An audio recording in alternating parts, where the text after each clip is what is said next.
In the Bible, there's a true story about a boy named David. Can you say David? David! David's brothers were soldiers fighting in the Israelite army.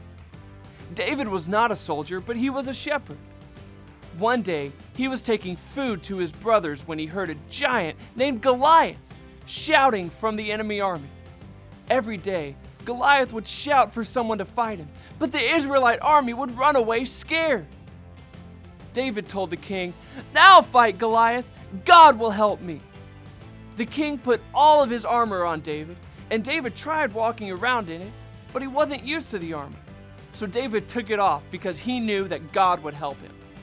Then David took his slingshot, went down to a stream, and picked up 5 smooth rocks.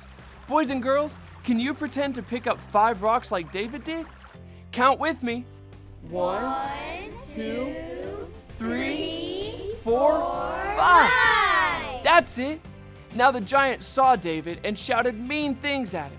But David said, "You are coming to fight against me with a sword, a spear, and a javelin. But I'm coming against you in the name of the Lord who rules over all. This day the Lord will give me the victory over you." Then David put a rock in his slingshot and began to swing it around and around. Let me see you all pretend to swing your slingshot in the air. That's it! David slung a rock through the air and it hit Goliath in the head. Goliath fell to the ground with a great big thud and died. David had victory over his enemy because instead of using the king's armor, he relied on God's power. We can all have the power to fight against anything that comes our way when we put on God's armor. The belt of truth, the armor of godliness, the good news boots, the shield of faith, the helmet of salvation, and the sword of the Spirit. Every time we put on God's armor, we have the power to be an everyday hero. So let me hear you say this after me. Put on God's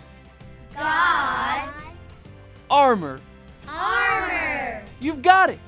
When you put on God's armor and pray, you'll be strong enough to stand up to any evil that comes your way.